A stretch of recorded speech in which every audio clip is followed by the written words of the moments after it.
Peace and love, black family. Peace and love, black family. This is the Prince of Pan-Africanism, Dr. Umar Johnson, King Kong Consciousness, International Ifa Tunde, the #1 orator alive, #1 Pan-Africanist of the century, #1 school psychologist in history.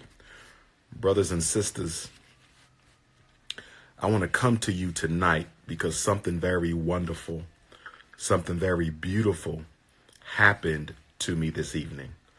And I just want to share it with you as the entire Pan-African world mourns our brother, our African, Ethiopian, African-American brother Nipsey Hussle, as we all mourn brother Nipsey, okay? And we send condolences and blessings and energy of support to his family, to his queen, to his beautiful children, to his friends, to the entire Crenshaw family, the South LA family, the entire California family. Brothers and sisters, I kind of wanted to add a drop of positive energy in all of this. Let me first say that it is very important that we do not jump to conclusions. Let me first say that it is very important that we do not jump to conclusions. Yesterday afternoon rather, when I heard about the tragic loss of our brother, I had dropped a meme on my social network. And I asked a question. I said, does anyone know if Brother Nipsey had planned on investing into Dr. Sebi's products and taking them international? That was my question. That was my question, because I did not want to make the assumption that his death was due to a potential investment in Dr. Sebi's products, because we know going back to the year 2002, my Philadelphia sister, Lisa Left Eye Lopez, was down in Honduras and lost her life in an auto accident while she was visiting with Brother Sebi. And if information that has been given out is correct regarding her relationship with Dr. Sebi, she in fact was going to take his product line international. And until I see information to the contrary, I very much believe that her life was taken because of that fact. Taking Dr. Sebi's products international would have cost the pharmaceutical industry trillions of dollars. Pharmaceuticals is one of America's largest export industries. Pharmaceuticals is one of America's largest export industries. America makes more money off of selling pills for diseases that don't even exist and can't cure anything. It makes more money off these pills, these make-believe potions.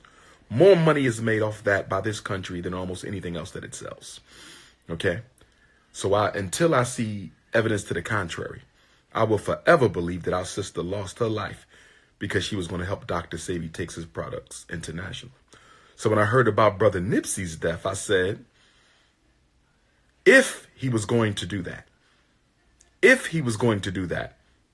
that would have posed a significant risk and threat to the American pharmaceutical industry. But I only posed it as a question because I did not know. I understand many people rushed in and said that was in fact the reason why he died.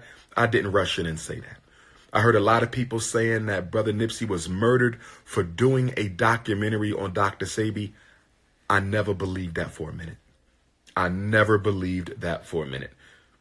Not at all. And I'll tell you why. The white man is not afraid of documentaries. The white man is not afraid of documentaries. There's been documentaries on the CIA. There's been documentaries on the FBI. There's been documentaries on Donald Trump. There's been documentaries on the Bilderbergs. There's been documentaries on the Rothschilds. There've been documentaries on the Federal Reserve, the Illuminati. The world is filled with documentaries. Now, 100 years ago, a documentary may have gotten you killed 100 years ago. Why? Because back then people were so serious about freedom. Back then, people were so serious about freedom that if you gave them a small piece of truth, they were guaranteed to act on it immediately. Let me say that again. Back then, 100 years ago, black, white, any color, people were so serious about freedom that if you give them a little piece of truth, they would automatically act on that little piece of truth. So back then, a documentary would have got you killed. Back then, a book would have got you killed. But in the 21st century, you're not likely to be killed for a documentary or making a book. Not at all. Because the white man understands something about black folks. And guess what he learned about black folks? The American power structure has learned that the more woke Negroes are, the less action they actually take. Let me repeat that. Let me repeat that. The white man has learned that the more woke American Negroes become, the less action you will take. He knows the woker you are, the more likely you're somewhere sitting on your ass watching YouTube videos. The more woke you are, the more time you spend on your distraction gadget known as a cell phone.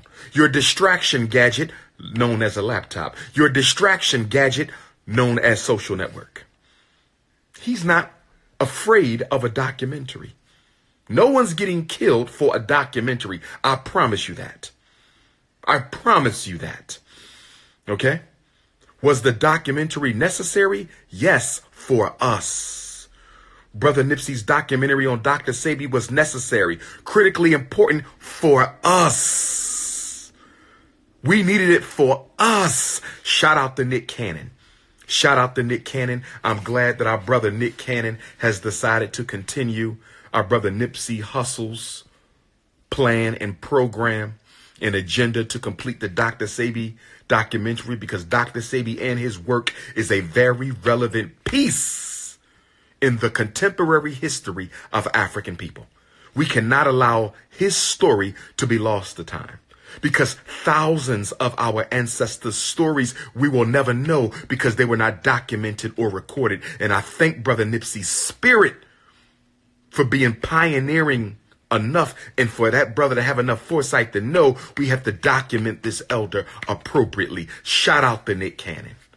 Shout out to Nick Cannon. But the documentary would have been important for us. We need Dr. Sebi's documentary. You need it. I need it. FDMG needs Dr. Sebi's documentary. But the white power structure isn't killing any black person for making a documentary. So I knew that wasn't the reason. I knew that wasn't the reason. That's immediately why I asked the question, was he going to invest in Dr. Sebi's products? But according to new information that came out today, it appears it is alleged that Brother Nipsey was murdered for some nigga shit. It appears, once again, that post-traumatic slavery disease, the psychological residuals of slavery, modern-day Willie Lynch, the psychopathological self-hatred and jealousy that Africans have for each other, is at the foundation as to why our brother lost his life yesterday afternoon in South LA. For some nigga shit. And according to what I'm being told, okay, a former associate was angered. Okay? I'm not going to deal with the snitching, because that's not it. That's not it. I don't believe he murdered him because he told him to stay away because he was a snitch. If, in fact, that were true. That's not why he lost his life. That's not why he lost his life. Okay? He lost his life because that brother, I feel, that brother believed that Nipsey Hussle owed him something. That's why he lost his life. See, being in this conscious work You meet people all the time. I've met people over the past 20 years, and especially over the past 10 years, who think you owe them something because they were around when God put his hands on you. You have people who think that you owe them because they were in the room when God decided to bless you with divine grace. Those people didn't earn your degrees. Those people didn't give you your oratorical skill. Those people didn't bring you into this world. Those people didn't give Nipsey Hussle the intelligence that brother has to work for his community. They probably never helped him with a single business, but because they were there, they feel obligated. They feel that you are obligated to do something for them. That's why he lost his life. It was a how dare you moment. How dare you blow up, become a Grammy-nominated hip-hop artist, and not take me along for the ride when I was by your side. But being by your side does not obligate Brother Nipsey to do anything for you. The question isn't, were you around? That's not the question. See, we got to deal with this. We got to deal with this. Watching that video of that assassination disturbed me. Watching that video of that assassination disturbed me.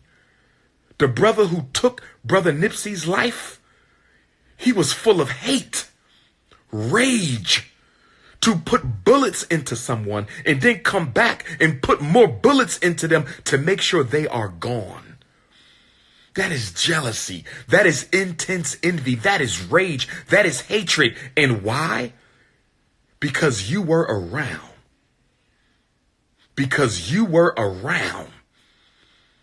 You believe he owes you something. Nobody is owed anything because they were around. You may be owed because you assisted in a significant way in bringing about the opportunities that led to another person's life. I would agree with you. I would agree with you. I would agree that maybe some sort of restitution is owed to you if you are in fact the critical reason, or if you were a critical part in someone's ascension to success. But just because you was a part of the clique, you was a part of the crew, you was a part of the tribe, you think you're automatically entitled? I don't think so. In my 10 years on top of the Black consciousness movement, in my 10 years as the most requested Black scholar on earth, 7 continents on the planet, period, I've had people who've come out of the woodworks. I've had bookstores say we made him. I've had coons in the conscious community say we've made him. I've had elders and organizations say we made him. Well, if that's the case, I'll take some words from our brother Sean Carter, Jay-Z, who said, if you made me, go make another me. If you made me, then why can't you go make another me? Brother Nipsey was murdered because somebody thought he owed them something because they were there during the rise. Nobody is obligated to give you something just because you were there. Did you do the work? Did you do the work? What did you do to help him get to where he is? Too many people are saying they are owed because they were next to you. I was in the car. I went to school with you. We was in the same organization. Negro, what did you do to help me get to where I am? That brother died for jealousy and envy. That brother died for jealousy and envy. The same reason Malcolm passed, jealousy and envy. The same reason Tupac passed, jealousy and envy. Same reason Biggie passed, jealousy and envy. Patrice Lumumba, jealousy and envy. Thomas Sankara, jealousy and envy. Oh yes, Oh, yes. Am I saying the white man's hand was not in it? Of course. The white man loves black on black homicide. The white man loves when niggas fight. He loves it because it gives him an opportunity to complete his agenda at your expense. The white man loves to see prominent black folks at each other's neck so he can come in and exploit your differences for his own personal gain. Yes, the white man needed Patrice Lumumba dead, but it was a jealous coon who carried it out. Yes, they needed Malcolm X dead, but it was jealous coons who carried it out. Yes, they needed Dr. King dead, but it was jealous coons inside of Dr. King's camp that carried it out. Yes, they needed Thomas Sankara. Yes, they needed Amilcar Cabral dead, but it was jealous haters who carried it out. Yes, they needed Jesus Christ dead. But if it wasn't for Judas, if it wasn't for Judas, the government may have never realized their plan to assassinate the Christ. That's right. See, my first post yesterday, I said, Brother Nipsey was murdered by Judas. People said, what are you talking about, Ifa Tunde? What are you talking about, Dr. Umar? Why are you assuming it was one of us? Because I know us.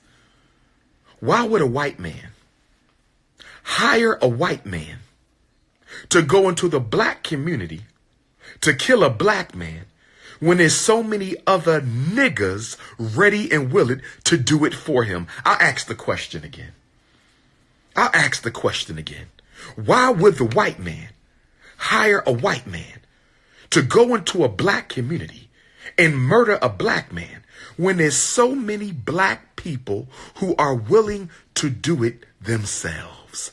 Why did you need to hire white folks to go into the Audubon ballroom to murder Malcolm when he already had enough Negroes who wanted to do it themselves? Why did they need to hire a white man to murder Sankara? Okay? When you already had enough Negroes who were willing to do it themselves. It is white supremacy plus Negro envy. It is white supremacy plus Negro envy. You can't get one without the other. We are always complicit. We are always complicit in the grand design of our oppressor. And I'm not going to rule out that the white man didn't have anything to do with this. I am not going to rule out that the white man had anything to do with this. He may have had something to do with this. Again, he exploits pre-existing tensions.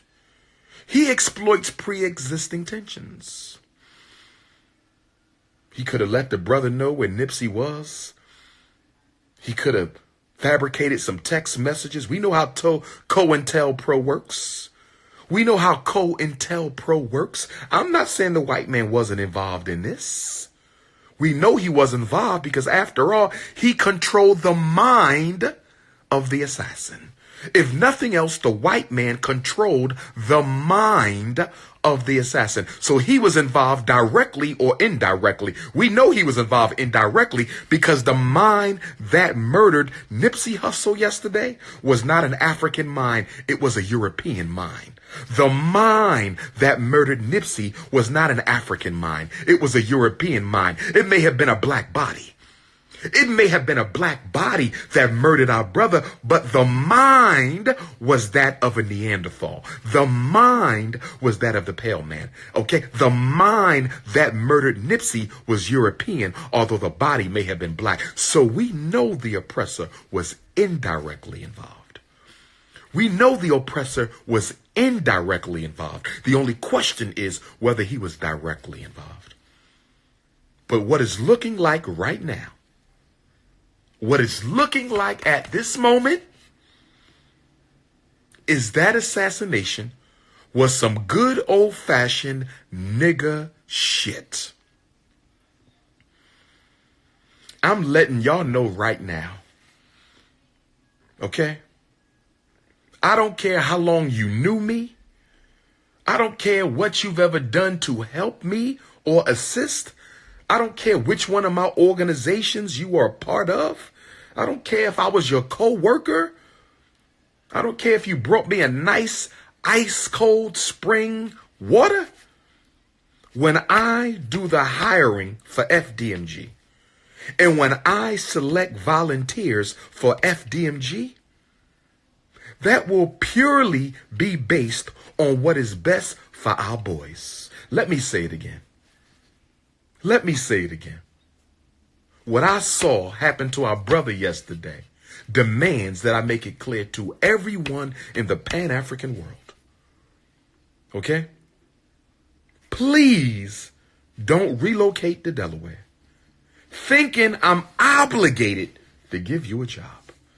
If you relocate to Delaware, it's because you want to be a part of the most significant black revolutionary movement in American history since Garvey.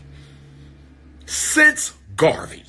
That's the only reason why you're relocating to Delaware, because you want to be close to the mecca of black power, which will be the Frederick Douglass and Marcus Garvey Academy, which will be the Team Pan-African headquarters, which will be the National Independent Black Parent Association. Move to Delaware because you want to be close to the heart and pulse of the struggle. Move to Delaware because you want to be a member of that struggle. You want to participate in that struggle. Don't move to Delaware because you expecting Dr. Umar to give you a job. Don't move to Delaware because you expecting Dr. Umar to guarantee you some sort of position of leadership or employment at the Frederick Douglass Marcus Garvey Academy. Do not come because you might be disappointed. You might be disappointed. I have 2,500 resumes.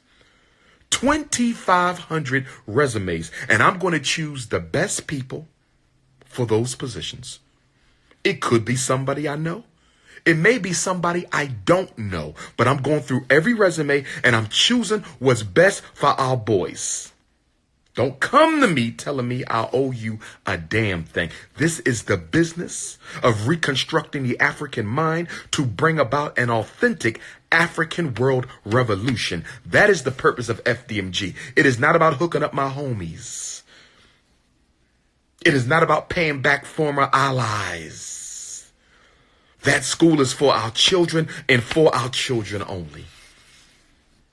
I hope that Brother Nipsey's family give him a traditional Ethiopian African homegoing ceremony. Ethiopia is the birthplace of man. That's where God first put the first female. The first human being was a female, and that first human being, which was a female, gave birth to the first male. And Brother Nipsey was of the original Ethiopian people. That brother was from the original people of this earth. Our African ancestors along the Nile Valley Crescent. I hope his family, if he's Eritrean, it's the same people, brothers and sisters. Let's not flip out. Eritrea broke away from Ethiopia. Let's not get into European border disputes, okay? We are one people. I don't play tribalism. Eritrean, Ethiopian, but I do want to be clear. Our brother was Eritrean. Respect. Our brother was Eritrean. Okay? But if you've ever been to Ethiopia and Eritrea, you recognize that those are the same people. If you've ever been to Pakistan and India, you recognize that those are the same people. If you've ever been to Senegal and Gambia, you recognize that those are the same people. If you've ever been to South Africa and Lesotho, you know that those are the same people. Let's not play divide and conquer, separate and rule, because that's how our brother lost his life. That's how our brother lost his life. So I'm hoping, remember, there was an Ethiopia before there was an Eritrea. There was an Ethiopia before there was an Eritrea, okay? But I do respect the Eritrean people and the independence of the Eritrean government. And I hope that our brother gets a traditional Nile Valley homegoing ceremony, a traditional Eritrean homegoing ceremony. He deserves that. Give him an African burial with all the honors that should be bestowed upon a freedom fighter of the people, because that's what Brother Nipsey Hussle was. He was a freedom fighter for the people, and he should be buried with 4 Eritrean honors, 4 Ethiopian honors, 4 Pan-African honors, 4 Nile Valley culture honors. Let's send our brother home the right way. Let's send our brother home the right way with a beautiful, beautiful East African Eritrean homegoing ceremony. Now, with that being said, I wanted to lighten up everyone's day tonight by showing you a gift that I received in the mail from East Africa.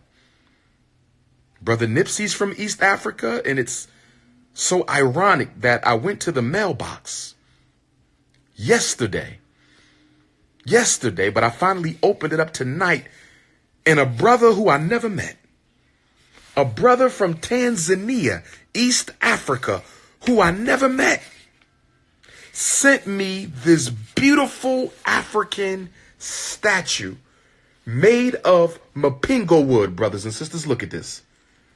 Look at the artwork. Look at the detail. Look at this. A brother who I don't even know spent his own Tanzanian money to send Dr. Umar a custom-made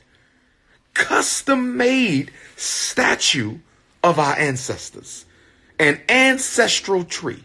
And for those of you who don't know, this is made out of mapingo wood.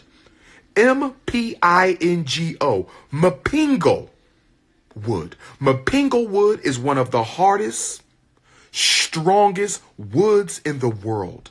It is one of the heaviest woods in the world.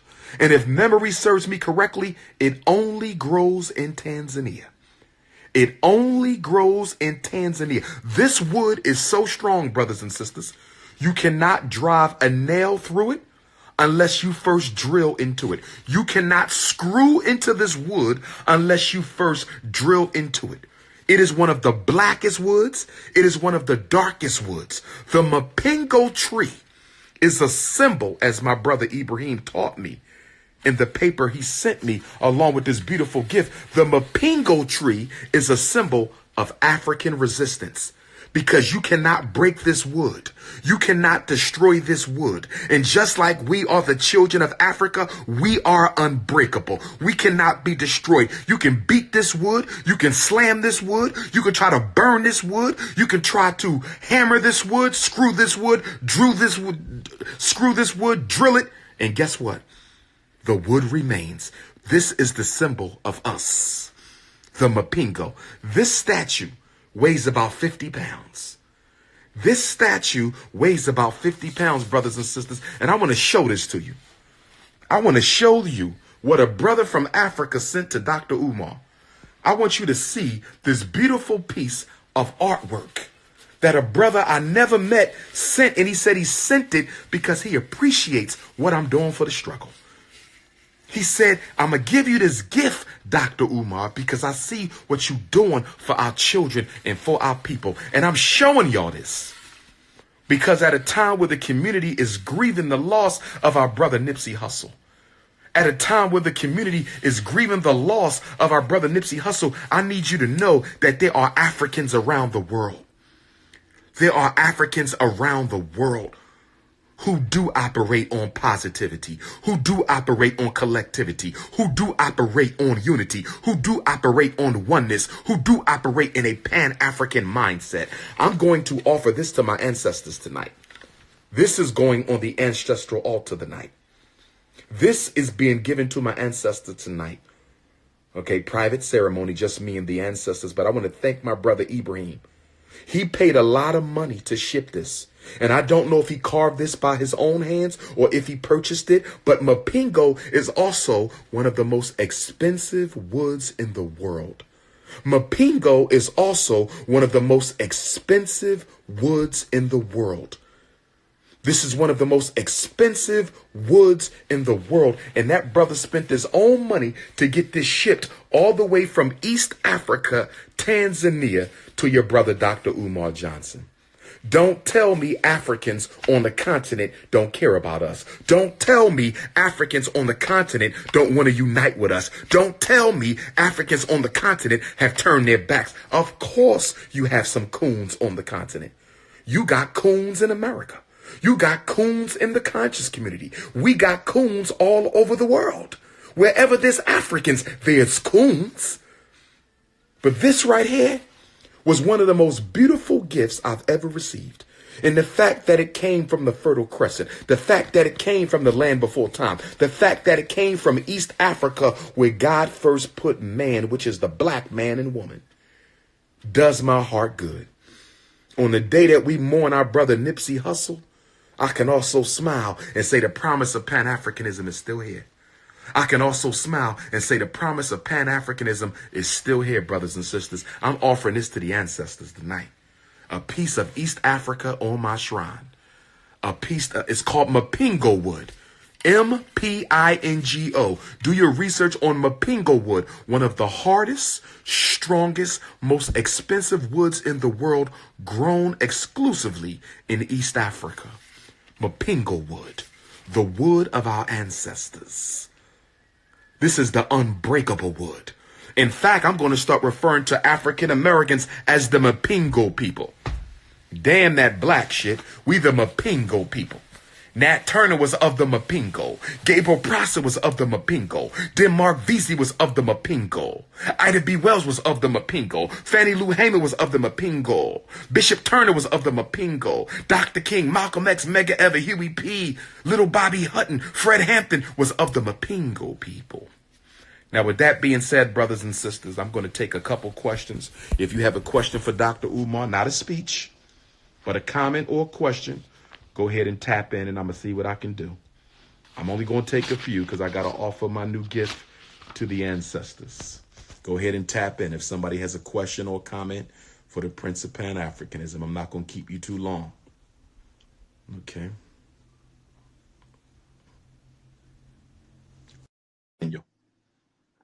Rashad McDaniel was unable to join.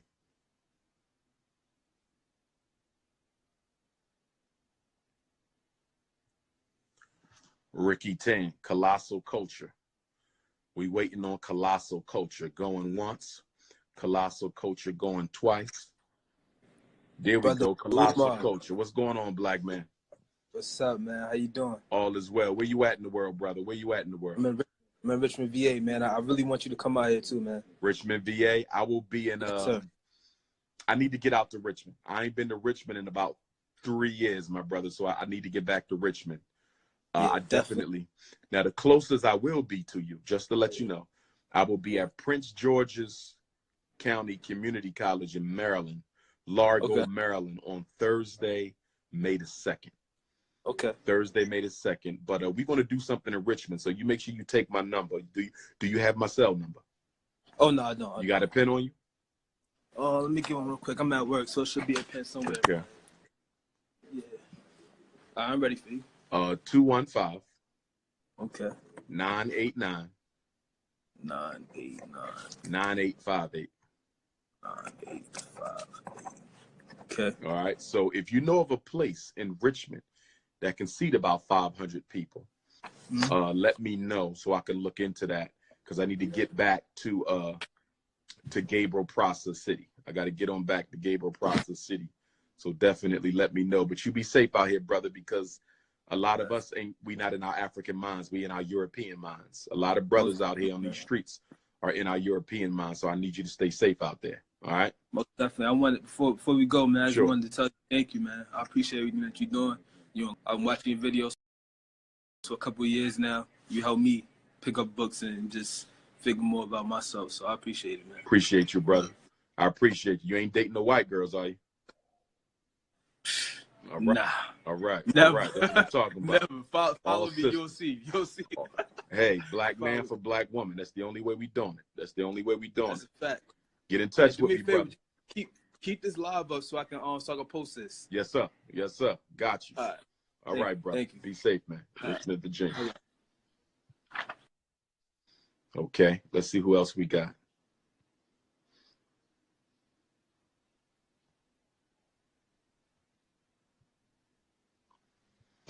Waiting for Kalani. Kalani going once. Kalani going twice. Where you at, Kalani? Kalani going 3 times. I think we got Kalani. Sister Kalani, how you doing? Hey, Dr. Umar Johnson. How's everything, beautiful? Where you at in the world? Everything's going okay. How Say are that you? again. Where are you? Oh, I'm in Washington, D.C. Washington, D.C. Okay, princess. Mm-hmm. What's your question or comment? Everything going okay for you? Well, I've been trying to talk to you for a minute now. Okay. Like, I love everything that you're doing. You're really like, I don't know, your history, walking, like as we speak right now, you're just history to me.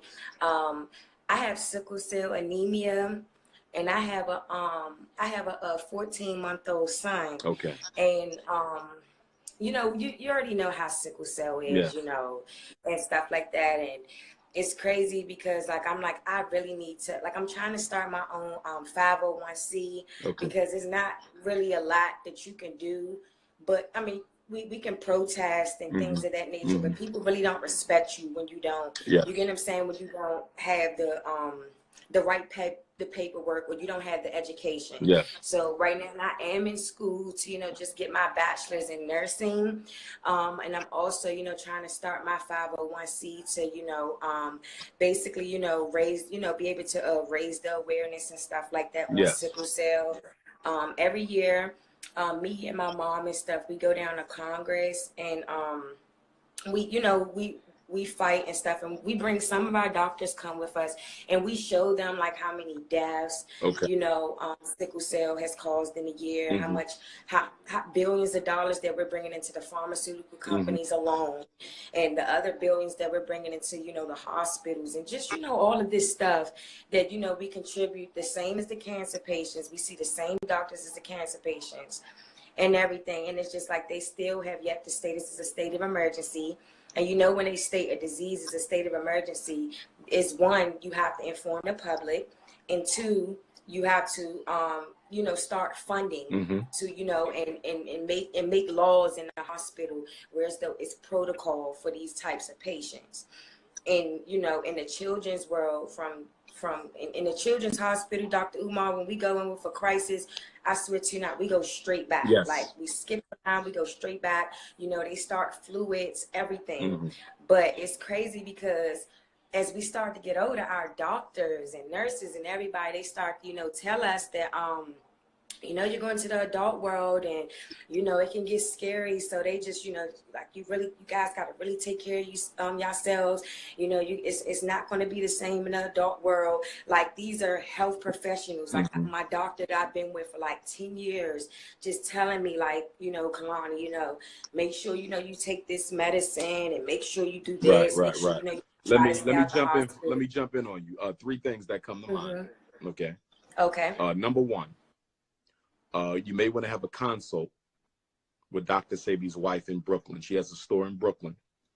Okay. And they have proven to eliminate sickle cell, to reverse it. Okay. That's 1. Number 2, you might also want to have a consult with Dr. Laila Africa. He is also one of our foremost nutritionists and naturopathic doctors who has also reversed many diseases. Okay. I want you to take my number, because you're going to text me, and I'm going to send you the information on how to get in contact with both of them. Okay. Dr. Sebi's wife, as well as Dr. Laila Africa, who's in Indiana. So let me know when you have the pen. Okay, I'm getting the pen right now. Okay, I carry pens with me everywhere I go. Okay, I have the pen and the paper. Okay. 215 215 989 989 9858. 9858. Yes. And what I want you to do, text me tomorrow morning, because if you text me tonight and I look at it, I may forget to get back to you. But if you text me in the morning, I'll text that right to your phone. Okay. Third thing, because you have a baby that has sickle cell, right? No. He has trait. He has the trait. He just has the trait. Yeah, he has the trait. Got you. Yeah. Okay. The trait also runs in my family. I don't have it, but it runs in my family. Here's the other thing too. You and your mother could work with me to start a national Black sickle cell foundation where we organize all the Black people in the country with sickle cell, and we train them and we unite them, okay? So we can all come together under the same umbrella and work together on solutions and strategies, techniques, put out a regular newsletter for Black people with sickle cell, because sickle cell can be a very, very dangerous condition. People die from it, okay? And we have so many Black people with sickle cell. I know because I get their emails, I get their phone calls, and I want you and your mother to work with me. So when we open up the Frederick Douglass and Marcus Garvey Academy as part of the national, it's okay to cry, babe, it's okay, but as part of the National Independent Black Parent Association, y'all can help me organize so we can service all of our Black children who have that trait. You follow me? That's what we want to do. It's okay to cry. You let that pain out. Don't keep it in, because energy can only kill you. Let that energy out. It's okay to cry. You're not by yourself. I'm with you. Everybody else on this live feed is also with you, little sister. And I want you to get in touch with me, because what I'm going to do, I'm going to put you to work, and we're going to set up an email account, and we're going to start letting people know that if you have sickle cell, email the sister. You're going to create a database. We're going to create a database of all the Black people in the country with sickle cell. And then once FDMG is open next year, we're going to have a conference, a National African American Sickle Cell Conference, where we can all come together and unite and organize to help protect ourselves for those of us who have the sickle cell. What do you think about that? I love it. Like, and that's what made me tear, because it's just like I said, I've worked with like doctors and stuff for years, and it's we're gonna organize this and that stuff. Like, I remember when you were talking about the Black Lives Matter movement and stuff. Like, I just didn't understand. Sickle cell really affects people of African descent. I'm not understanding why aren't people wearing the burgundy ribbons? If this is y'all movement, like, why not put, you get what I'm saying, a disease that affects, our people, to be exact. Why are y'all, you get what I'm saying, y'all walking for Black Lives Matter. Why y'all not, you get what I'm saying, bringing to the world? Y'all, being televised and going to all these meetings and organizing. Why not, you get what I'm saying, also bring up why y'all talking to, these higher power people. Oh, and this is also a disease that affects our people the most, and they're getting treated like trash in the hospital by health professionals. And it feels like, to be kicked. I never kick nobody while they're down. And we're sick. In the adult world, it feels, you're getting kicked while you're already down. Like, you're sick. And it's just like, they don't care. There's a lot of racist doctors. Yes, it is. I swear to you not. And it's just like, I'm already in pain. You see me screaming and crying, and it's, she can wait. We have a gunshot victim coming in, or just all these other things. And it's just, sometimes you feel like, because like I said, I was born like this. I just feel like I'm in a, you get what I'm saying, I'm in a prison without doing a crime. You get what I'm saying? I feel like I'm in prison. I didn't do nothing. I was born like this. And when I say, we go to Congress, we just want you guys to make this a national state of emergency, so y'all can really put it in these books and in schools and inform the public. Because if Black people know that you cannot procreate, if you have the trait, you cannot procreate with somebody else that has the trait. Or if you have sickle cell, you cannot procreate with somebody that has the trait or sickle cell. If we know this and educate ourselves on this, a lot of, you get what I'm saying, there will be you get what I'm saying, the percentage will decrease, because we know. Right. Take that number, text me. You have a lot more to say, and I want to hear it all. So text me, and maybe we'll do a three-way with you, your mom, and myself, and let's talk about how we're going to get this African American Sickle Cell Association off the ground. We on it. All right, love. Stay positive, and I look to talk to you soon. Okay. All right, sweetie. I will. God bless you. God bless you. God bless you. Thank you. All right. See, brothers and sisters, that's why we need FDMG. That's why we need that campus. That's why we need those 4 buildings, brothers and sisters, because you saw our little sister crying there. She was in pain about sickle cell. You understand? Her baby has the trait. We need to organize. We need to fight. We need to heal each other. That's what's going to be going down FDMG. We turning over every stone that's never been turned over. We starting every organization that's never been started. If you're trying to be a part of the movement, as an employee or a volunteer, send in your resume. If you just want to be a volunteer, you can even text me and tell me what your skills are. You got to have something to offer, though. What can you offer? There must be something for you to offer to be a part of the Team Pan-African FDMG NIBPA movement. You feel me? Make sure y'all donate to the school as well. Make sure y'all donate. Send your checks and money orders payable to the FDMG Academy, P.O. Box 9634, Wilmington, Delaware, 19809. I repeat, FDMG Academy, P.O. Box 9634, Wilmington, Delaware, 19809. All right.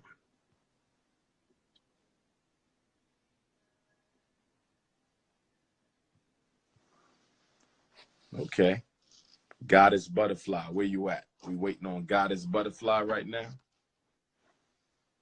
Going once, Goddess Butterfly. Goddess Butterfly, how you doing, Queen?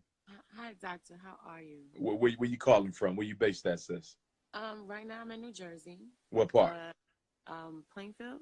Plainfield. I'll be speaking in Newark, New Jersey on what's that date? May 5th, Sunday, May 5th. I'll be in Newark, New Jersey. But go right ahead, sweetie. I just opened up a school in Virginia. Ah, okay. For nurse education.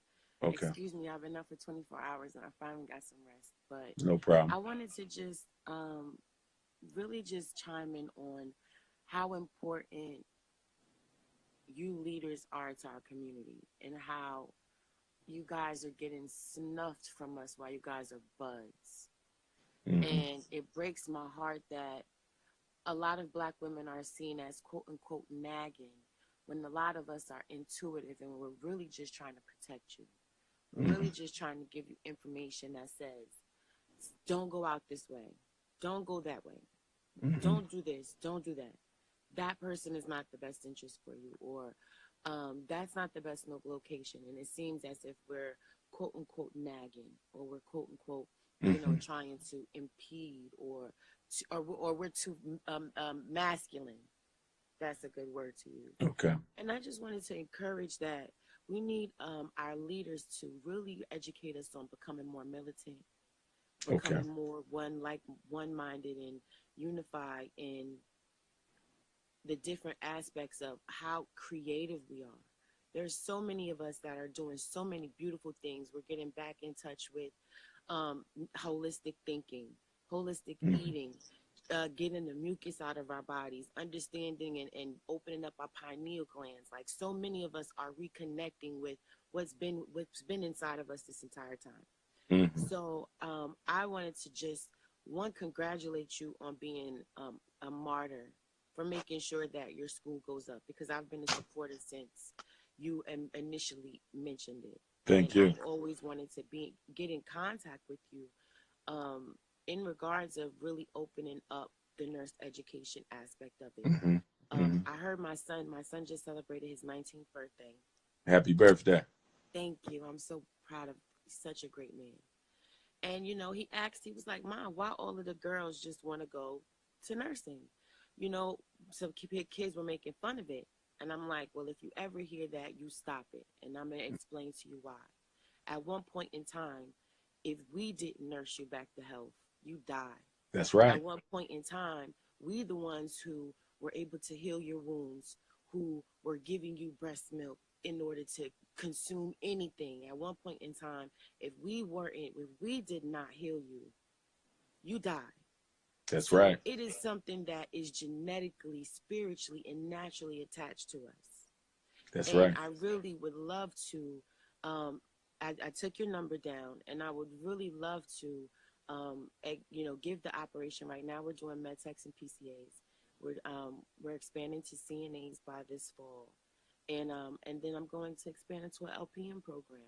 I really want the nursing field, unfortunately, I don't want to sound prejudice, but it's very, very flooded with foreign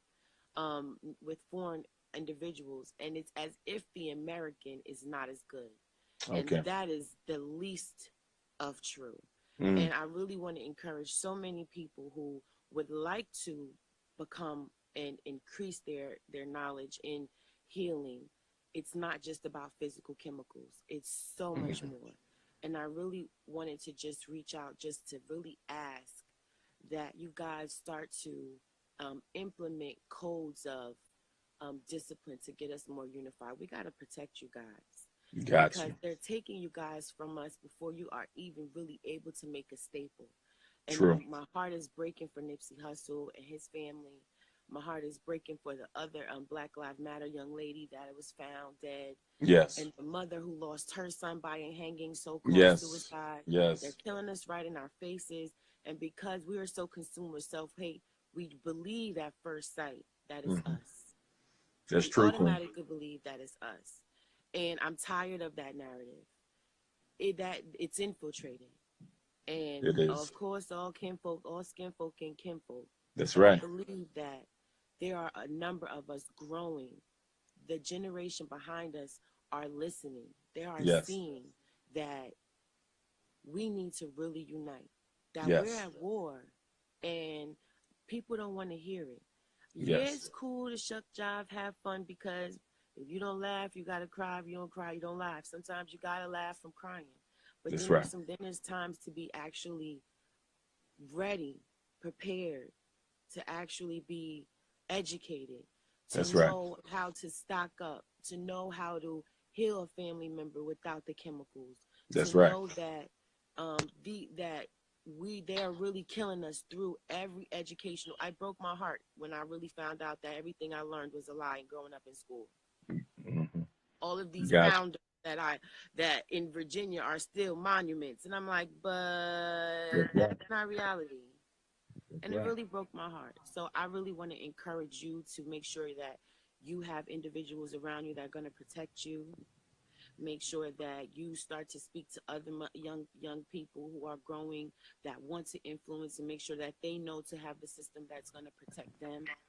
And make sure that we understand that we really got to protect you guys. Imagine if Pac was still alive. Imagine if Martin and Malcolm was still alive. Imagine where our growth would be. So now that we know that they're gone, we have to really step up and say, you're not going to take them from us anymore. Yes, indeed. Yes, indeed. Yes, indeed. Out here trying to really grow and make sure that our community understand wealth, understand land. That's understand how we eat, understanding exercise, understanding energy flow.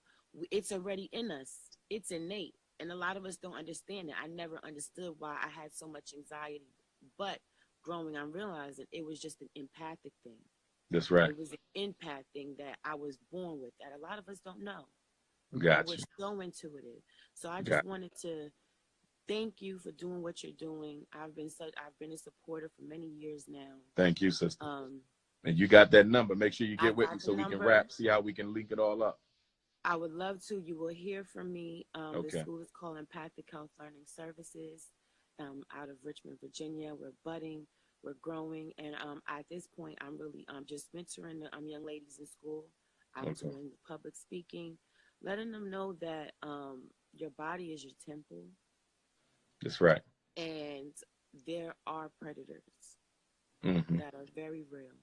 And it's very important that we decide to hold our bodies so that our spiritual elevates.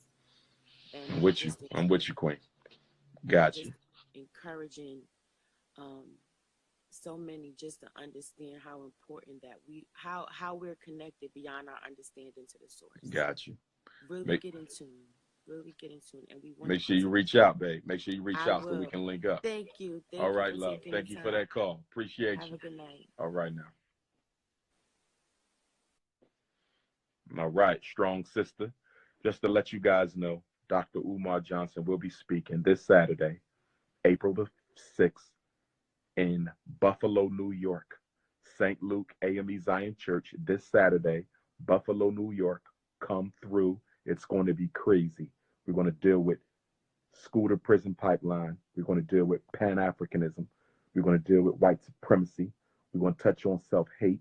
We're going to honor our brother Nipsey, black male-female relationships, the political economy. We're going to deal with unity. We're going to deal with vaccinations. We're going to deal with police genocide. We're going to deal with Pan-Africanism. This Saturday, Buffalo, New York, 4 o'clock, St. Luke AME Zion. And then the very next day, Sunday, April 7th, I will be in Syracuse, New York.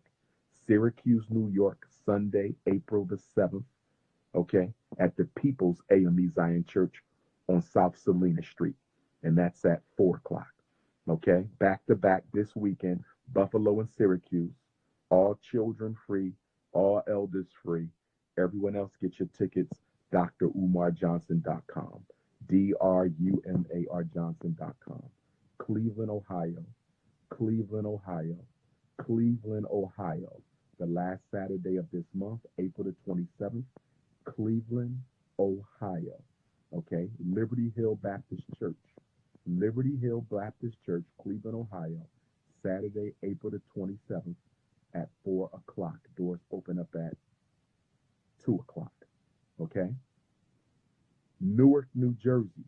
Newark, New Jersey. Brick City, Newark, New Jersey. Sunday, May the 5th. Prince George's County Community College in Largo. Prince George's County Community College in Largo. Thursday, May 2nd. Hartford, Connecticut. Hartford, Connecticut. First time in Hartford, Connecticut. Malcolm X Day. Sunday, May 19th. Okay. Long Island, New York, July the 14th. Long Island, New York, July the 14th. Long Island, New York, July the 14th. Brazil, South America. Brazil, South America. The Prince of Pan-Africanism will be in Brazil in November. I will be in the Bahamas in November.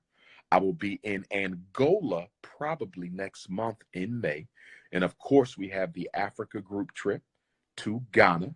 We'll be in Ghana from July 25th to August the 4th. July 25th to August the 4th. If you're interested in going to Ghana, all you have to do is text me, okay? And I will give you the information that you need to contact Sister Sharifa so you can be registered. It's the Quadricentennial, 400 years is going down. Nashville, Tennessee. Nashville, Tennessee. Nashville, Tennessee. Sunday, June 23rd, Meharry College. Nashville, Tennessee. Sunday, June 23rd, Meharry College. Jacksonville, Florida, and Orlando, Florida. Jacksonville, Florida, and Orlando, Florida. Jacksonville, Florida, and Orlando, Florida. Back to back, August the 30th and August the 31st. August the 30th and August the 31st. Jacksonville, Florida, Orlando, Florida, back to back. San Francisco, Los Angeles, San Diego, triple threat tour coming up. Oklahoma City and Tulsa, Oklahoma. Oklahoma City and Tulsa, Oklahoma coming up real soon. Macon, Georgia. Macon, Georgia. First time in town. Macon, Georgia. June the 6th. And we're going to try to do Savannah, okay, or Columbus, Georgia. Savannah or Columbus, Georgia. We're going to try to do that right after Macon on June the 7th. I'm trying to hit as many cities as I can this year because this is the last stand. This is Ifa Tunde's last stand because 2020 is FDMG. I won't be able to travel no more. 2020 is FDMG. I won't be able to travel no more. Let me take a few more questions. Who up next? Who up next? Nashville, Tennessee.